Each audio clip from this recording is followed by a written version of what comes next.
Você já imaginou como que a ditadura militar mudou a educação no Brasil? Conheça a série documental realizada por 3 estudantes de jornalismo.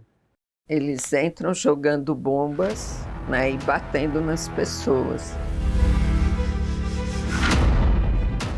O tema a gente pensou muito durante um ano, que foi nosso último ano da faculdade, em 2024.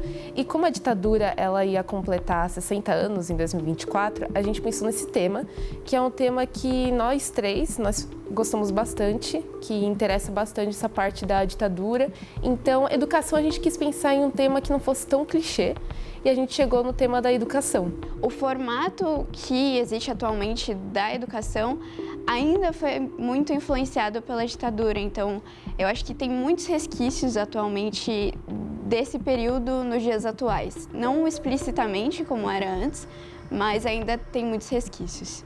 Antigamente era anual. O que acontece anual? Eu entro esse ano em janeiro, vou até dezembro. O ano que vem eu estou de novo com essa turminha. Eu vou até o 4º ano com todo mundo junto. O que é isso? Aglomeração. O que a ditadura militar era contra? Contra a aglomeração. Então eles modificam. Eu acho que é um peso muito grande a gente trazer um documentário do assunto da ditadura pela Casper. Eu acho que a gente traz esse peso do Vladimir Herzog, que a gente tem toda essa influência do jornalista e da importância que foram os jornalistas resistindo mesmo. Eu acho que os jornalistas foram muito importantes para acabar a ditadura. Então, acho que a gente traz esse peso forte do jornalismo para a ditadura. A gente acaba estudando muito sobre política, sobre como que os jornalistas também eram influenciados na época da ditadura com a censura dos jornais, como os jornais também foram muito importantes nessa época para divulgar certos posicionamentos políticos.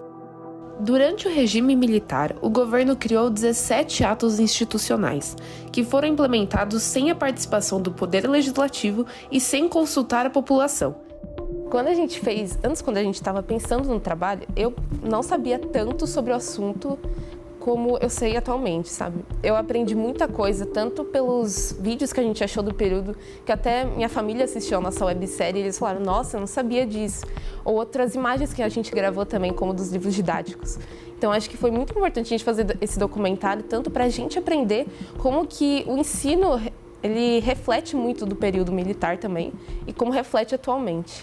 A gente fez, visitas ao antigo DOPS, ao antigo DOI-CODE, e, por exemplo, no Memorial da Resistência, que agora é um museu, a gente teve acesso a réplicas das salas de tortura. Então, acho que essas visitas permitiram uma imersão maior no tema e a gente se sensibilizar também, ouvindo as histórias e estudando muito mais, a gente percebe o quanto é complexo e o quanto foi prejudicial para muitas pessoas na época. Fui capturado, torturado junto com meu pai, mataram meu pai na minha frente, prenderam minhas irmãs e minha mãe, e eu fiquei durante quase 6 anos preso. Era difícil, ouvir essas histórias, mas, por exemplo, no caso do Ivan Seixas, que foi um caso muito emblemático, é interessante porque ele tratou isso com uma naturalidade muito grande. Em uma das primeiras falas dele foi: o meu pai morreu na minha frente.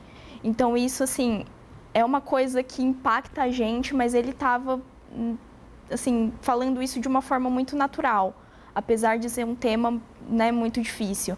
E acho que ouvindo essas histórias a gente vai se sensibilizando e entendendo de fato a gravidade de tudo aquilo que aconteceu no período. Então, acho que esses relatos, por mais que sejam histórias difíceis, foram muito necessários para a gente trazer realmente o impacto que teve a ditadura na época.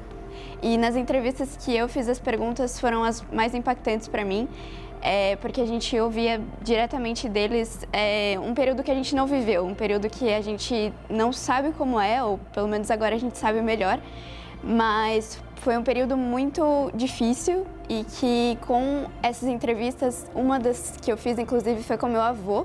Ele trouxe essa experiência de como era tenso na sala de aula e a gente pôde ter uma visão maior de como era, mas não sabemos como era tenso do jeito que eles contam. Eu acho que o nosso tema ele é muito importante, principalmente depois dos 60 anos da ditadura, e como que isso ainda acaba sendo discutido e muitas vezes é negligenciado, como que a ditadura foi um período ruim para tantas classes sociais, para jornalistas, como nós três que fizemos a websérie, como também para professores, estudantes. E isso é muito importante para não deixar o passado esquecido e trazer essa memória para atualmente também.